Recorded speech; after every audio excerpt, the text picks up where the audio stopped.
Good afternoon to all of you. I would like to extend a warm welcome to our distinguished members from the Bar Council of India, as well as our inspection team from the Bar Council of India. My name is Rajkumar. I'm the Vice Chancellor for the University. Besides the submissions that have been made, we would like to give a short presentation about the law school. Just to give you a brief perspective on 4 different aspects, I will briefly talk about it. Our faculty, our curriculum, our courses, our collaborations. There is a very strong research culture that the university and the law school has developed, and I will briefly talk about it, and also a bit about the students as well.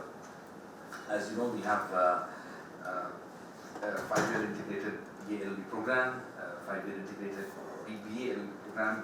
We also have a 3-year LLB program. It's a very unique feature of our law school, unlike Delhi University, which has only 3-year LLB program, and unlike national law schools, which has only 5-year law program.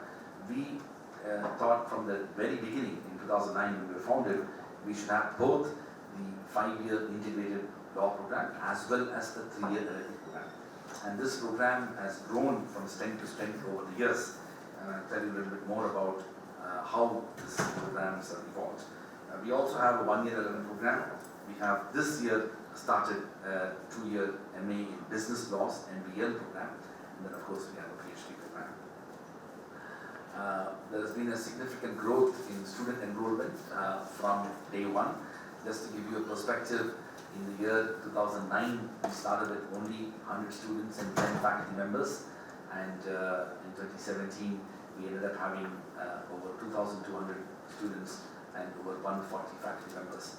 The most important part of this statistics is that we maintain a 1:15 faculty-student ratio, which essentially means that despite our expansion, we have not only not compromised on the quality of our institution, which is critically connected to the faculty members who are engaged in teaching and research, but also exceeded the requirements of the Bar Council of India, which continues to be 1:40 as the faculty-student ratio. These numbers are all with you. The most important characteristic of our university is our faculty members.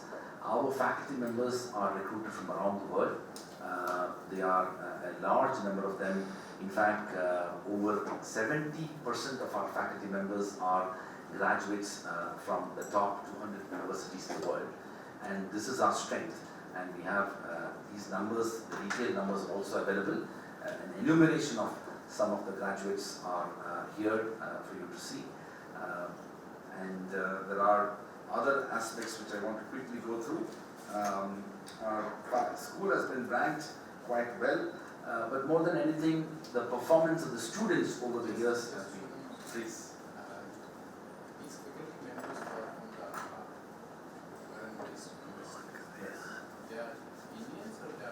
They are both. So overall in the university, 18% of our faculty members are non-Indian nationals, recruited from 25 different countries in the world. When I said the graduates of these universities, they could be both Indians or people from around the world. We don't have any distinction, because all of them are full-time faculty members. So they must be teaching Indian law. Yes, of course. Those who are non-Indians, obviously they will not be teaching law relating to India, but the Indians who are here will be teaching law relating to India. But do they generally teach? Mostly they teach public international law, international human rights law, international humanitarian law. They teach a number of elective courses. For example, we have a judge of the law of the sea tribunal who used to be the judge of the law of the sea tribunal, Professor Erickson Gudmundsson. Professor Gudmundsson is a world-renowned expert of law of the sea. He's a full-time professor here. He teaches the law of the sea course. We have a professor named Vasilin Popowski who teaches a course on, he used to be at the United Nations University in Tokyo. He teaches a course on international humanitarian law. We have Armin Rosenkrantz, who used to be a professor at Stanford. He's an environmental law professor. He teaches, things which are not necessarily based upon a single jurisdiction. Just to give you a perspective, our students have our first batch of our 5-year program students graduated in 2014, and since then we've had a very good record of students doing many things. Our students have admitted to programs at Oxford University, Cambridge University, Columbia Law School, Cornell Law School, Stanford Law School, Harvard University, UC Berkeley, King's College, National University of Singapore. Also, some of them studying advanced degrees in Delhi University, National Law School, as well as Jawaharlal University.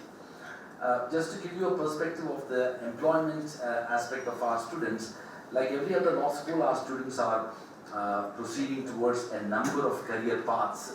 But 3 years ago, we did a study about the exact situation of our graduate students, where they are going.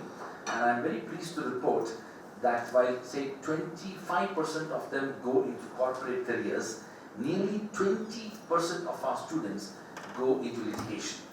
They go into various courts across the country, even sometimes lower courts as well. Nearly 20% of them go for higher studies, and another 20% actually go out of law as well. They enter into businesses, they become entrepreneurs, they work for organizations where law is not necessarily the core area. But it's a very diversified group of students. One of the things that we have now emphasized is to see how do we increase the number of students who can come into the legal profession. There is always a challenge in many of our law schools where a relatively smaller number of students are coming into the profession. It has been lamented both by lawyers and judges as to how do we increase and improve the number of people who are coming into the profession. We have taken it as a part of our effort to see how we can inspire young people to consider legal profession as a very important career path.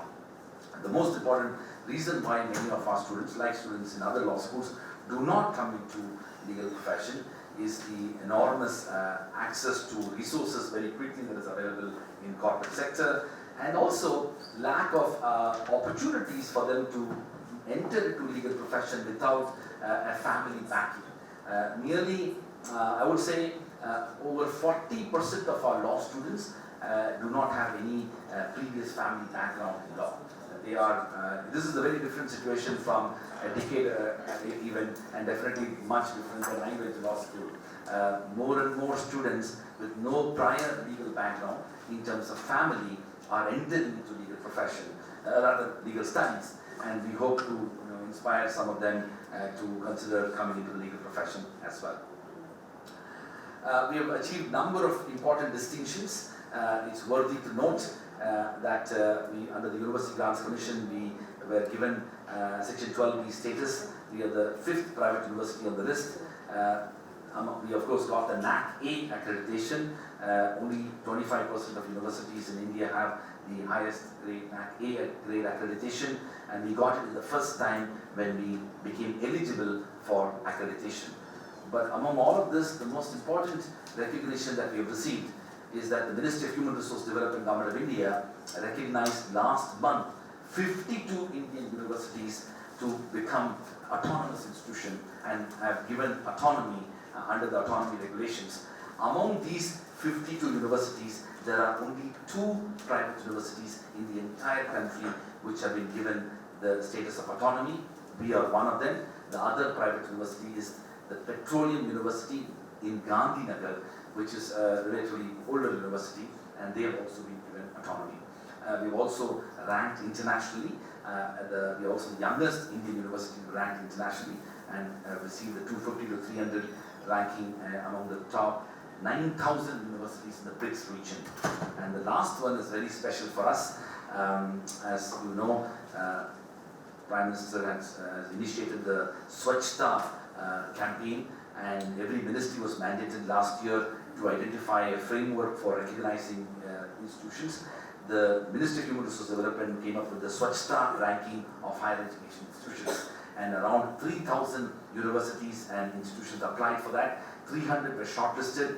A high-powered committee from the UGC and the ministry visited these 300 campuses across the country, and at the end of it, they declared us as the cleanest university in the entire country, and we received the first prize from the minister.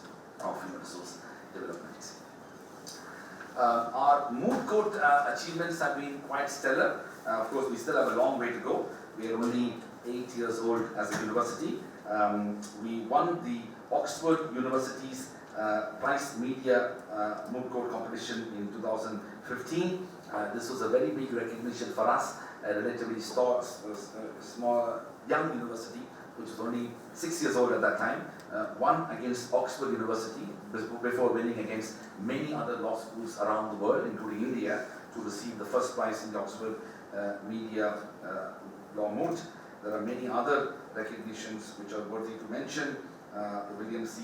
Bliss Moot finalists, and also the NLS Trilegal Arbitration Moot winners in 2015, and some other moot winners, which the record of which is there. Mooting is part of a very strong culture in the university. We have 2 faculty members who are leading the mooting effort. We have a mooting society, and part of that effort to promote mooting and advocacy, our faculty members devote their time and attention to mentor students to play an active role in mooting.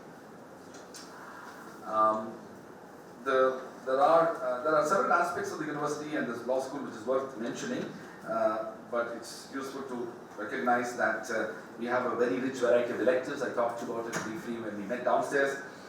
There's a very strong recognition to promote interdisciplinarity, and hence, besides the core and elective courses that the law school offers, all our law school students also have an opportunity to choose electives from other schools that we have. We see this as a very strong feature of our university. Geography has also enabled us. I've told my faculty members that as a young student in campus law at Delhi University, I could never take a course in the Delhi School of Economics or the Faculty of Management Sciences because it was not allowed. But as a multidisciplinary research-oriented university, This 12 papers is in accordance with the BCI rules. absolutely, yes, They yes, should be yes. 18, perhaps for integrated, there should perhaps be 18 papers. They are 12 only.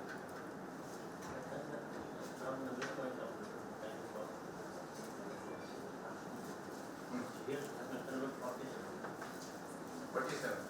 Last Law will be 40. Yes, yes, absolutely.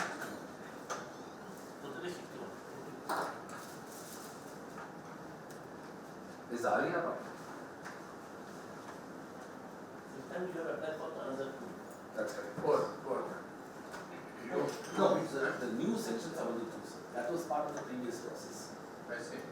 So, But that has not yet been granted. no, that's correct. Yeah, So, in all, at this juncture, you require 4 admissions, that's correct. Yes. 4 sections.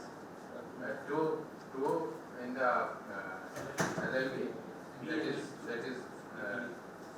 2 in the LLB, simple LLB, and 2 in the BBLLB. So 4 in all are required. Yeah, that's correct.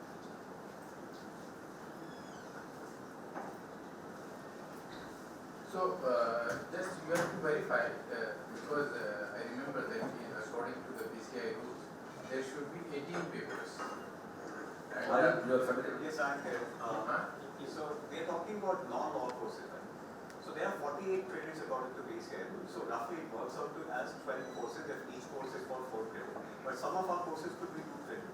And for each credit we teach 15 hours. So for 4 credits roughly 60 hours. Sometimes it's more than 60 hours. not hours, papers. And 5.5 hours. So roughly That is 3 to 4 papers in every semester. There is a semester. There are 5 papers per semester. 5 paper. Yeah.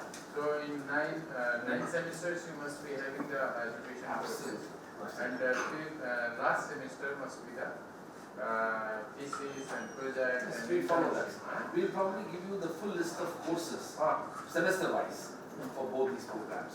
So that's Why in the backdrop of mind is that in Karnataka Law University there is we'll put a list in. what the Karnataka Law University has provided, that the law papers are only in the 4th, 5th, and 3rd, 4th, 5th years. And in the first 2 years, there is not a single law paper in their curriculum. So we have requested the BCI to negotiate with Karnataka Law University that they should provide some papers in the first year and second year also, so that the students entering the law courses must have a feeling that they are law students.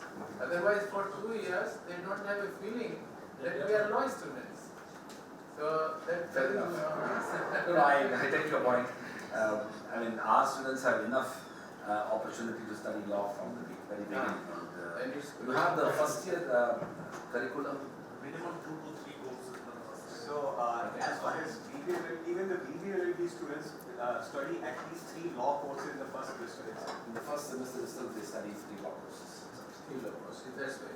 So BLLB naturally study more law courses in the first semester, but BBLLB also studies at least 3 courses every semester. It's very fine. Yes. Next. So just I mentioned about interdisciplinarity. The thing which is very important for us is foreign language courses.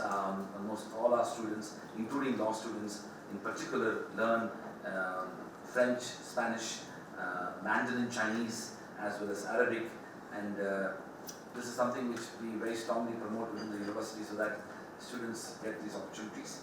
The other thing is about international exchange and summer and winter school opportunities.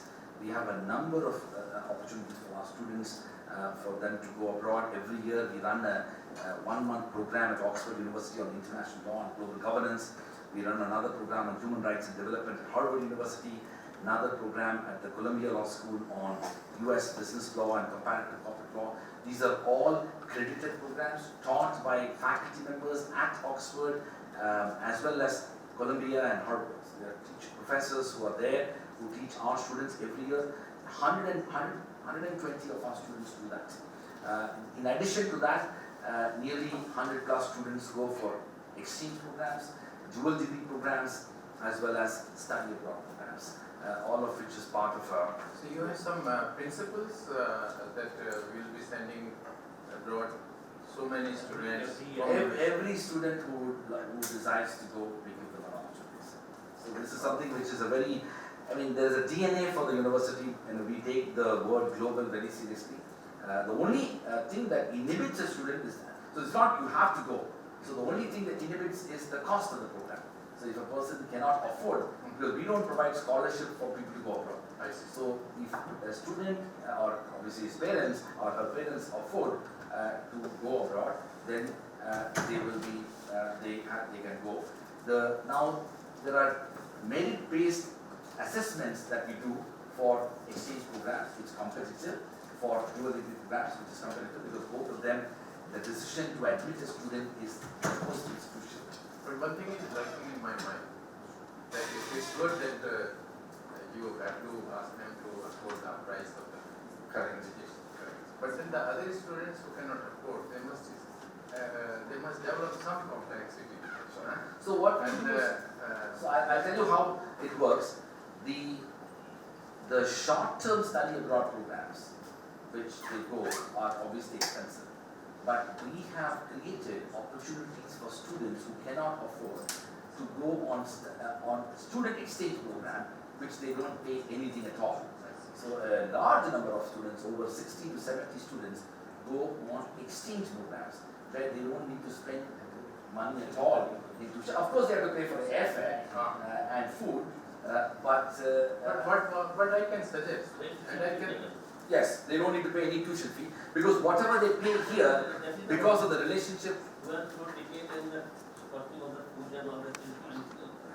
No, in abroad the tuition fee for a semester would be over $25,000. So that they don't need to pay. Anyways, what I can suggest, and I can suggest because you are a Jindal Global School, perhaps it would have been other school, I would not have made any suggestion in this regard. But I can suggest that those who stand first every year, say you have 2 sections in the 3 years program, so you can involve a rule or a principle that those who will be standing first, second, and third, the toppers, you will be sending them abroad for 2 years course or 3 years course on your own expenses. That is on university's expenses.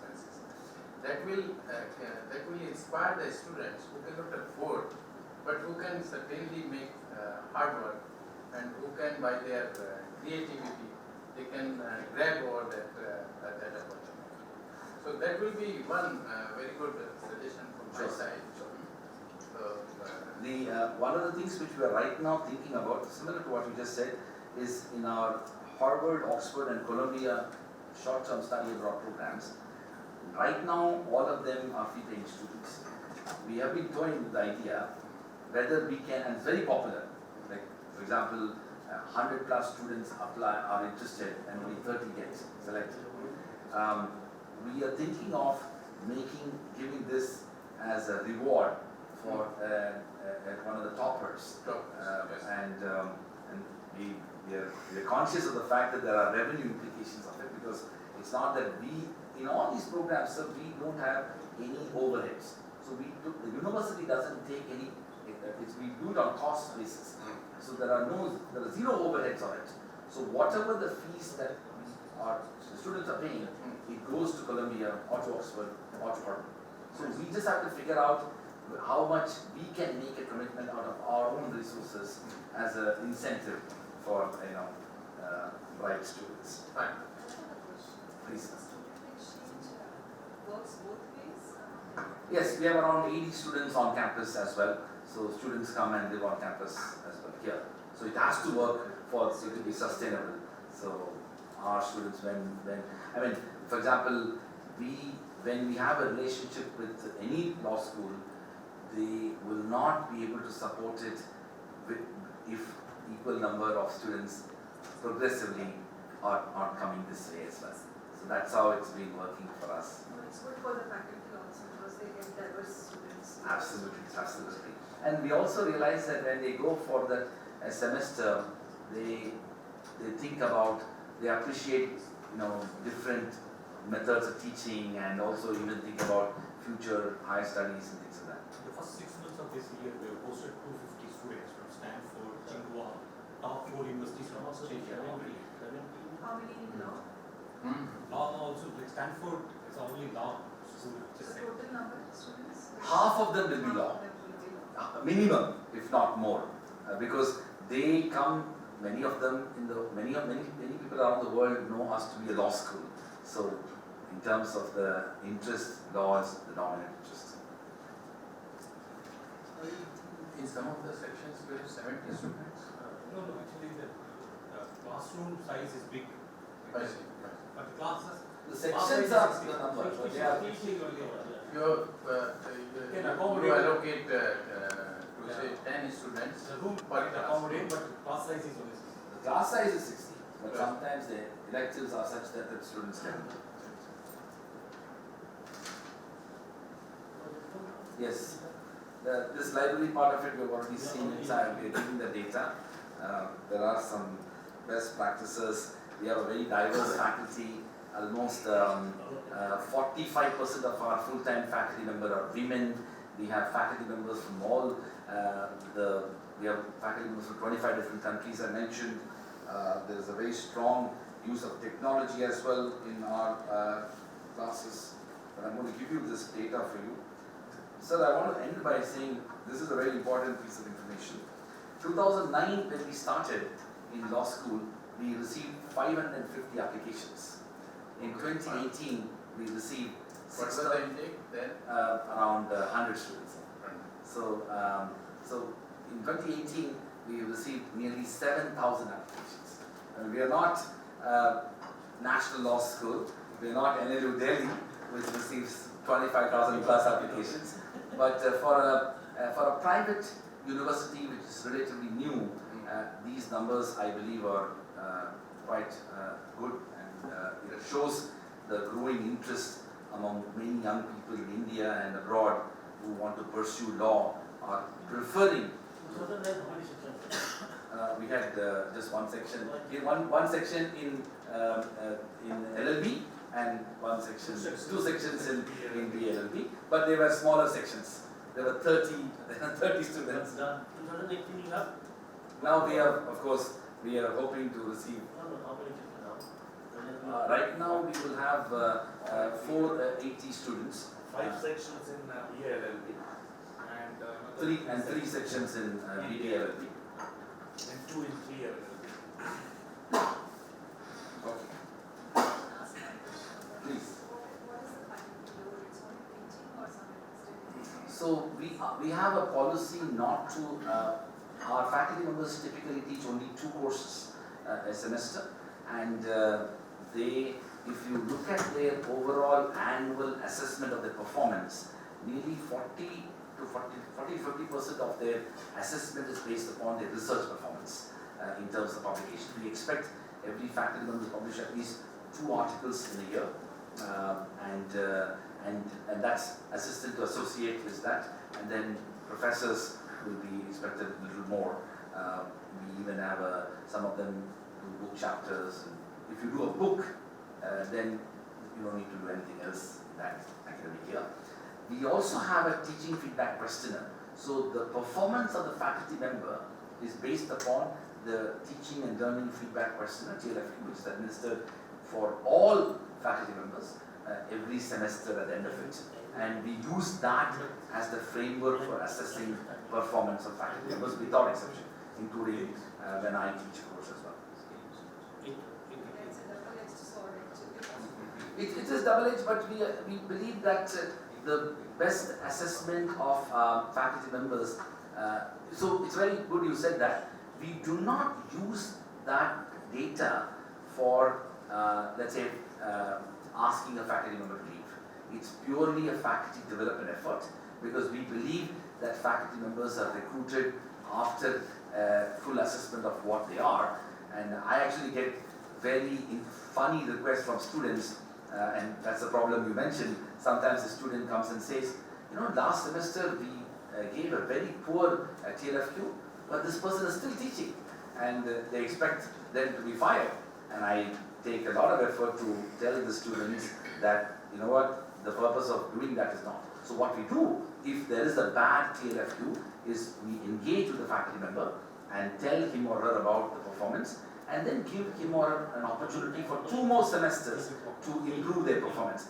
We also make it mandatory to have them sit in other faculty members' classes and to see what they can improve, learn, in those. We even have a faculty level mentor who may be assigned to them in case that is. And we've had turnarounds as well.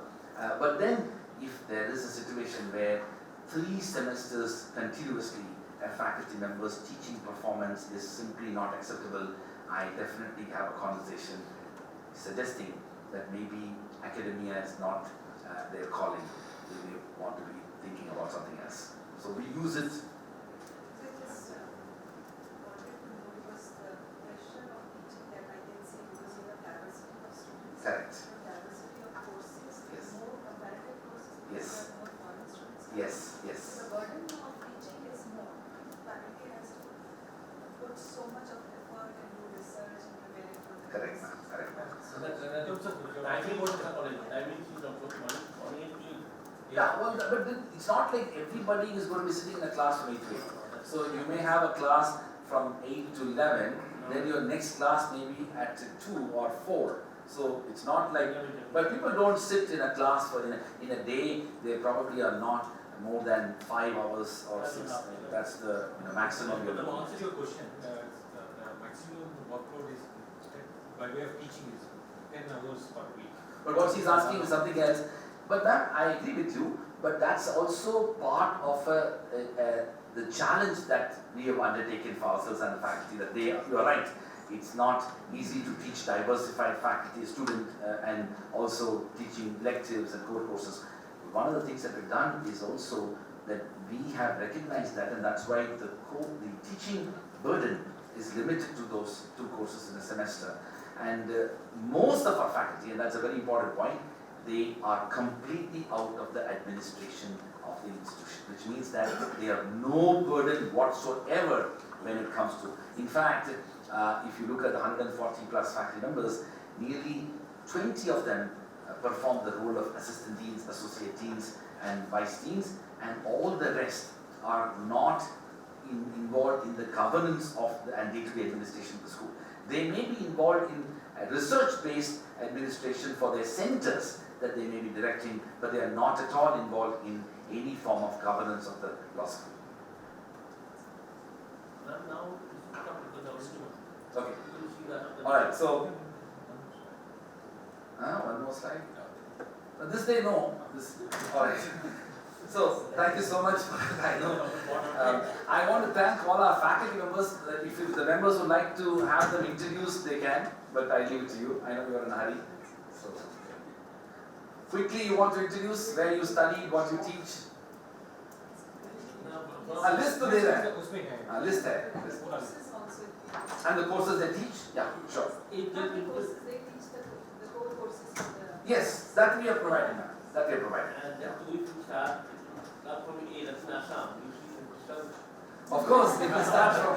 Sir, would you like to, for faculty to just say hello and their name and their designation? First, before them, a few more questions about the faculty. Please. Whether all your teachers are net qualified? Well, it depends upon which level in which we have faculty.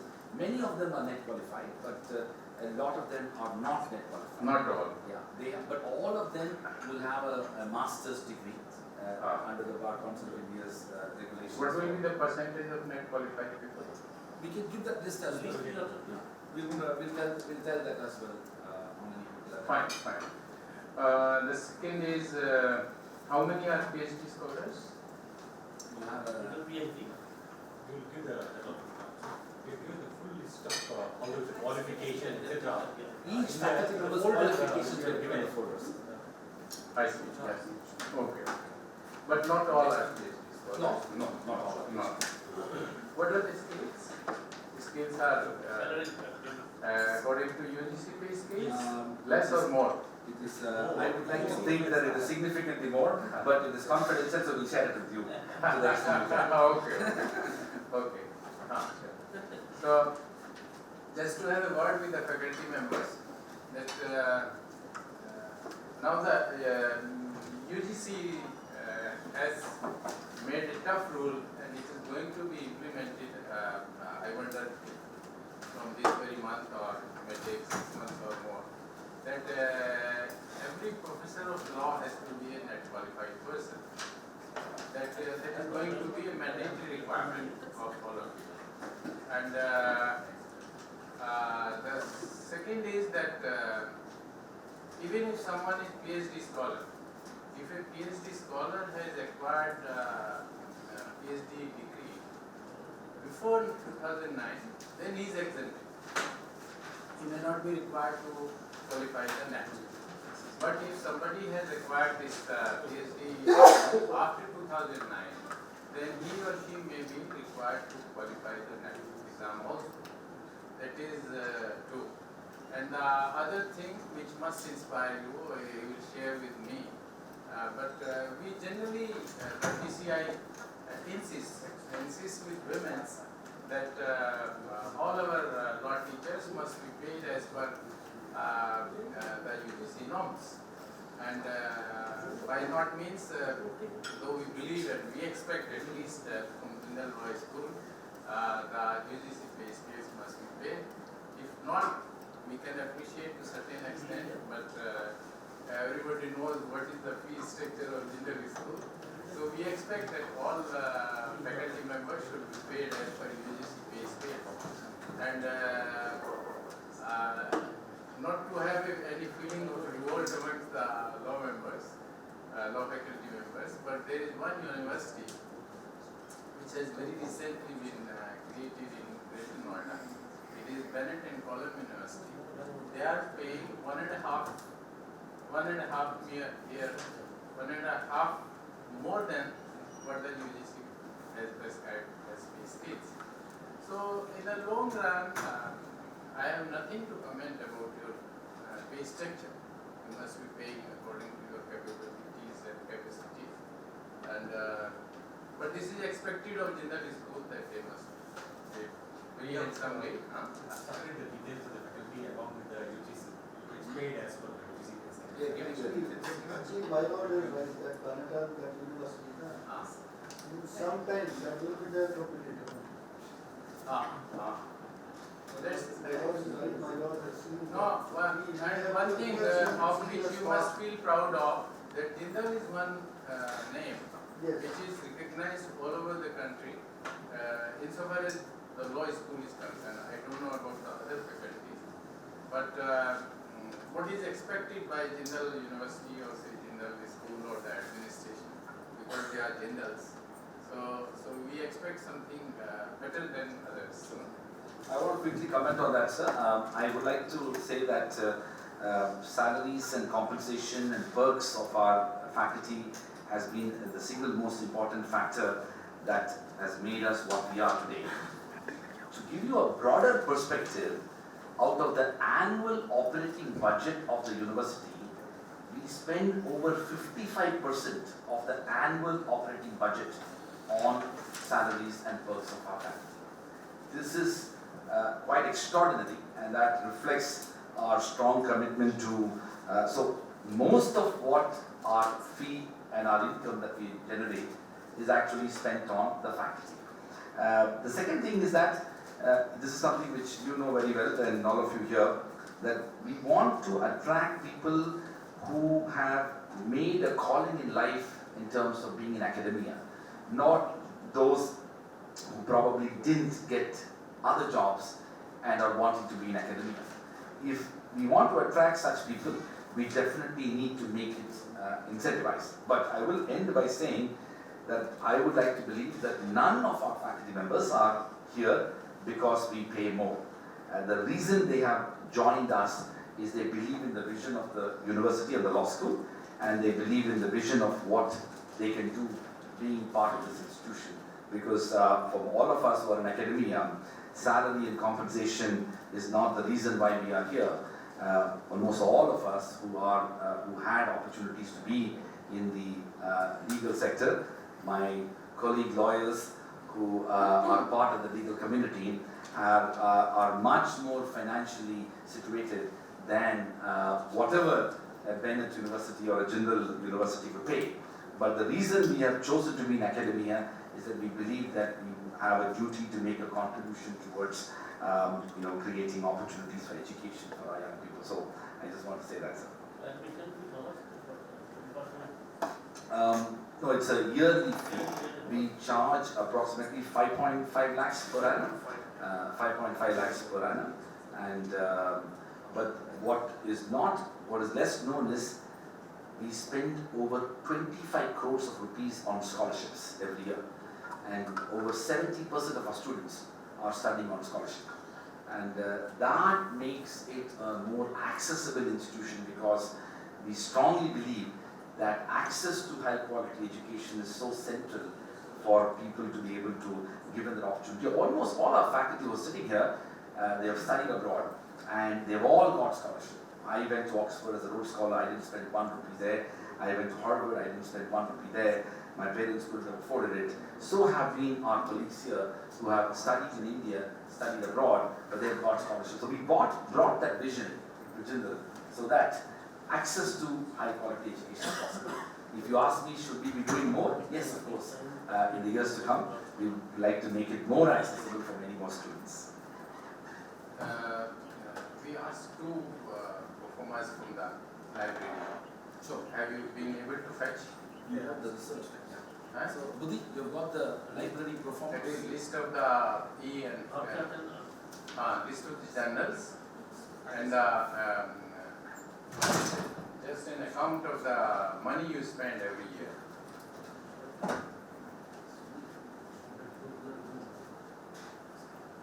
And there is one column, perhaps it is missing, that name of the vice chancellor or the principal or the director along with the phone number. So is there a phone number of yours? Yes. Please give your phone number, because now making calculations when writing the report, I may have to contact you. You can give it here. That salary You mentioned as per UGC. Yes, good. And mentioned that UGC Acha, and ये- plus ये- allowances. So now only the rooms part is done. Yes. So, but there is one over that So all 61 is available for the law school to be used for our sections. but you say you have only 47. Allotted for this. No, sir. Sir, they mentioned. Allotted for the previous usage. Yes. Joe, Hobby, dedicated. all 61 are available. 47 is being currently used So they have for their our current number of students. And when we have more students, then we obviously have to use the rest of them. I think that terminology was wrong. You should not have said that. Then that was misleading. All 61 is available. You are using 47 now because you have that many students. Section in BA in 25 rooms, 3 section in BBA in 50 rooms, that is 40, and 2 section in BA in 6 rooms, that is 46 cells. So we will give No, you given in the form, the number is only 47. Sir, they This is mentioned. 47, only Sir, for, that is the ones which are currently under use. I see. But for the new sections that we are going to get and the students, we have another 14 Because groups they have that are to available mention- for. They have to mention about the infrastructure of 4 sections also. But they mentioned up till today. Oh, Up till today. Correct, Anil. Correct. But I think the letter it was mentioned that in terms of infrastructure, you have 59 fully equipped. Yes, yes. Yes, we have. That's right. So that's actually 61, not 59. Now it is, we have added more, new towers. That will be 61, it's not 59. You are correct. We'll correct it. Correct. this Kokoma also was Mr. partly Murthy, correct. see, very specific on rooms, very specific on faculty, right? We took 10 minutes to understand, I know. so there, one should be there to make them understand, right? My notes when should be there. So neither you will be there nor any of them will be there. That's why you have given details of all faculty members. and No, their no, that was wrong. See, You have 61 rooms, you have to only say that. Yes. the BCI mostly insists on 3 things. One, the infrastructure. Infrastructure must be befitting to the intake of the students and the existing strength of the students. So this is one. The other, the faculty must be as per the prescribed ratio. 1 to 15 is the latest ratio. Earlier it was 1 to 5. So you will recognize that we have much more than what the BCI requirements are. You say More than double of it. You say you have 1 to 13. So that's very good. And the qualification there Yes, also. yes, yes. And the budget from the library. These are the 3 things we insist on. So you have asked for both the things. The list is bulky, which is being printed, list of journals. Journals. Okay, list also is very bulky. Yeah. I'm making a summary also of how many journals are there on these areas. Fine. Follow number 10, correct it and write it 60. If it takes time, you can get it sent to me by tomorrow. Tomorrow you can send it. You will send the corrected one tomorrow. Let's go. We can give a pen drive if you want. सब जगह पे 61 correct. Yes, it should not be 47 anyway. because again it was mentioned figure of salary. These 2 things must keep in mind and send it by tomorrow. So that concept is There is one very conflict that you have the residential boys school, and but the attendance is 78%. Yes. So they are allowed to stay back also. They can go back to home as well, to the local guardian as well. So it's not like we put them here all the time. Particularly when parents allow, because particularly for the undergraduates, parents have to give permission for them to go out. We don't stop. But we appreciate that you have been from schools in our court. It's not necessary for the students to attend. I think no, that's right. Exactly. But that's a reason. In fact, there's a lot of resistance to enforce this because they tell like you've been in Oxford. But I said BCI asked us to, so we have to. See, what happened recently, when a student committed suicide in MT school, the matter is Supreme Court, and Supreme Court rebuked everyone, including the BCI. What is attendance? And now the matter, the High Court is seized of the matter, High Court of Delhi, and they also say, what is attendance? Sir, but we are in conflict with the BCI rules. It's a lot of stressful exercise, I must say. Yes. We actually worry about, because we insist on that and we disallow people to take the exam, but we are all in a very sort of a risky situation because some people can be upset about it and Yes, sir. oh, very. See, Kumar, Deshmukh and Mr. Anand, they are very powerful people in BCI. So I will also suggest that the percentage of the attendance in the classes must be reduced from 75 to 50%. 50 is reasonable. Because these days, what as the chief librarian mentioned, that now e-journals and e-books are becoming popular day by day. So students, what they like, that they like to stay back home or in their rooms and not to go to the classes. And in one inspection, one of my colleague mentioned, what for the students must go to the classes? Because the students sometimes consider that they know much more than the teachers know. So this is the latest trend developing among the students. So now these powerful people, they will get the biology is talking about practicality in life. practical. Yes, this is what I told one of my lords, I said, lords, we in a BCI we are saying that at least the graduate should be 60%, who has to take a law. He said, get up, put your tea. I said, what happened, you are making machines or you want to make lawyers? It should be 45% in law. So, likewise, he asked on the emphasis on the attendance also. He said 50% is okay. I think on 75, how many classes you attended? I said,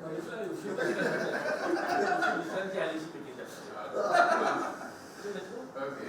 Thank you very much. Thank you so much for all the faculty members as well. We have a small bouquet of